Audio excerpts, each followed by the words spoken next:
지식이 쑥쑥, 모르면 손해. 왜 노벨 수상자들이 GMO를 지지할까요?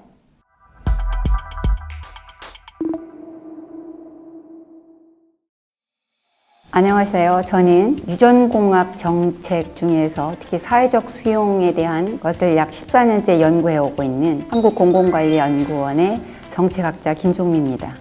오랜 기간 논란의 중심에 있던 유전자 변형 작물, 즉 GMO 작물이라고 많이 알고 계시는데요. 그동안 이 찬반 논쟁이 지속되어 왔고요. 지난 2016년 100명이 넘는 노벨상 수상자들이 GMO를 지지한다는 성명을 냈습니다. 그들이 왜 GMO 작물을 지지했을까요? 똑같은 메시지라도 누가 전달하느냐, 누가 말하느냐는 굉장히 영향력이나 의미가 다른데요. 노벨 수상자 가운데서 현재까지 약 290여 명이 생존하고 있거든요. 이들 가운데 120여 명 정도가 2016년에 GMO를 지지하겠다는 성명을 발표해서 화제가 되었고요. 이것은 1993년에 노벨 생리의학상 수상자인 리처드 로버트 교수가 주도한 것이고요. 96년에 노벨 화학상을 받은 로버트 컬이나 1987년 노벨 화학상을 받은 장마리 렌 등 111명의 수상자들이 동참하였습니다.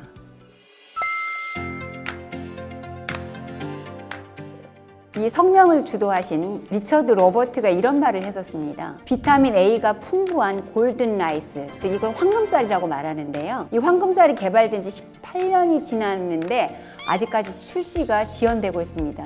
2002년 이후에 전 세계적으로 약 1,500만 명의 어린이가 비타민 A 결핍증으로 죽거나 고통받고 있습니다. 비타민 A의 결핍증은 말 그대로 비타민 A가 결핍돼서 발생하는 질환으로 심할 경우에 실명을 이룰 수 있는데요. 이것은 쌀을 주식으로 하는 동남아시아에서 주로 발생합니다. 쌀에는 비타민 A로 전환되는 베타카로틴이라는 물질이 없기 때문에 1999년에 유전자 변형을 통해서 베타카로틴이 포함이 되도록 하는 이 황금쌀을 개발하게 된 거거든요.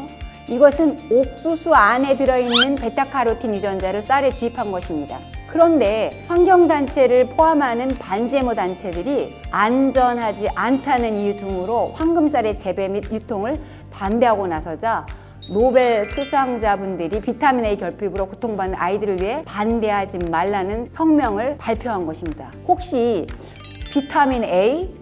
그거 그냥 액정으로 사 먹으면 되는 거 아니야? 약으로 만약에 먹는다면 음식 그대로 먹는 것보다 훨씬 더 안전하지 않을 가능성도 포함되어 있겠죠. 첫째는 우선 안전성에 관련된 내용인데요. 1996년에 이 GMO 작물을 상업화한 이후에 이제 거의 27년이 다 되는데 27개 국가에서 생산할 뿐만 아니라 67개국에서 4천여 종이 넘게 승인되고 있습니다. 이 유전자 기술을 개발하는 과학자 집단에서는 안전하다는 것에 이견이 거의 없는 상황입니다. 특히 미국 국립과학원의 보고서나 영국의 왕립학회 보고서에도 안전하다는 내용을 담고 있는데요. 인체의 100% 어떠한 상황에서도 완전한 작물, 식품 이런 거 존재하지 않습니다. 우리가 먹고 있는 대부분의 전통 농산물들은 GMO 농산물에 반드시 적용해야 되는 안전성 검사를 하지 않습니다. 반면에 GMO 농산물은 기존의 농산물에 비교해서 차이가 뭐가 있는지, 인체에 위한 것이 있는가 등을 염려로 엄청난 비용을 들여서 발생할 개연성이 있을 60여 가지가 넘는 안전성 검사를 반드시 통과해야만 합니다. GMO 농산물은 적어도 그동안 우리가 먹어왔던 전통 농작물보다는 안전하다고 말할 수 있습니다.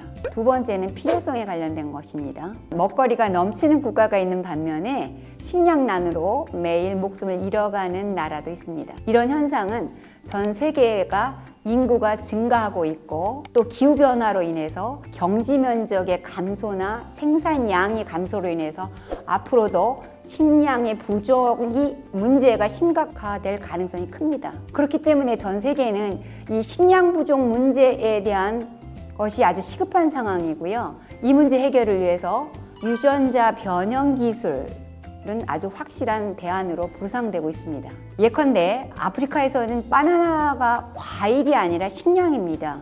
우간다는 아프리카에서도 바나나 의존도가 아주 높은 나라인데요. 1990년대 말에 우간다에서는 해충에 의해 상당수의 바나나 나무가 죽었습니다.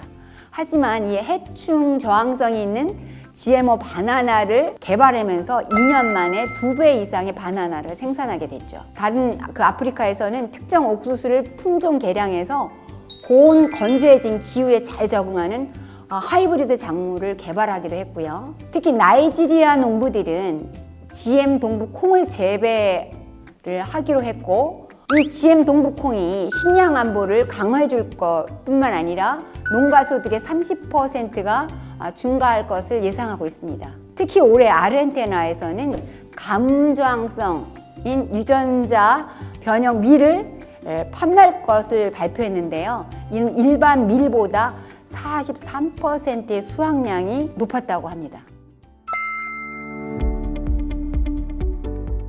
반GMO 단체들은 안전하지 않다는 겁니다. 인체에 위험하다는 것이죠.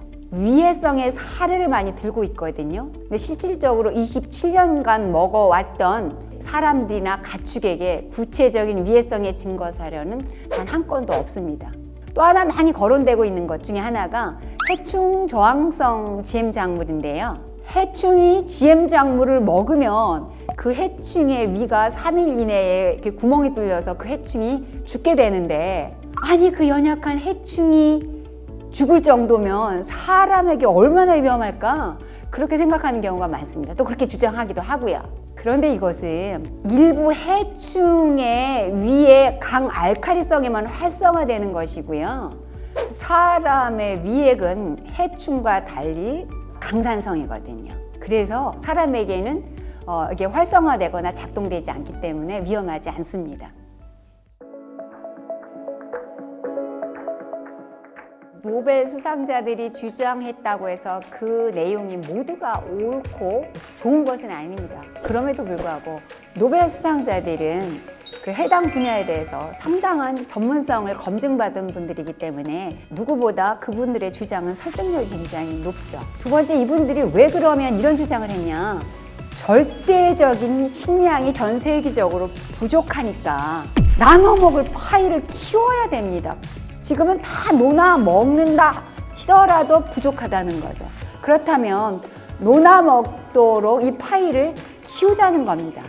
이 유전자 변형 기술이 필요성도 시급하고 절실한 상황에서 안전성이 검증된 새로운 첨단 기술이고, 거기에다가 유용성이 높은 기술인데 이것에 대해서 잠재적인 불안과 과학적으로 검증할 수는 없지만 그래도 존재할지도 모를 염려 때문에 이 기술을 중지하거나 포기하는 것은 대단히 안타깝지 않을 수 없습니다. 적어도 이 노벨 수상자들이 이러한 인류가 당면한 문제를 해결하고 미래를 대비하는 그런 입장에서 이런 내용을 주장한 것 같습니다. 100명이 넘는 이 노벨 수상자들이 GMO 지지 성명에 대해서 좀 얘기를 나눠봤는데요. 인류 최고의 과학기술의 하나인 유전자 기술, 이런 것들을 우리가 어떻게 받아들이고 이것을 인식할 것인가라고 하는 것은 대단히 중요하다고 볼 수 있습니다. 오늘 함께 해주셔서 대단히 감사합니다. 한국바이오 안전성정보센터는 객관적이며 올바른 유전자 변형 생물체 정보 제공을 위해 노력하고 있습니다. 본 영상에 관련해 유전자 변형 생물체 안전성에 대한 여러 가지 의견을 댓글 등으로 자유롭게 남겨주세요. 여러분의 참여가 다양한 관점의 GMO 영상을 제작하는 데 많은 도움이 됩니다. 또한 영상에 직접 출연을 원하실 경우에도 연락 주시면 감사하겠습니다.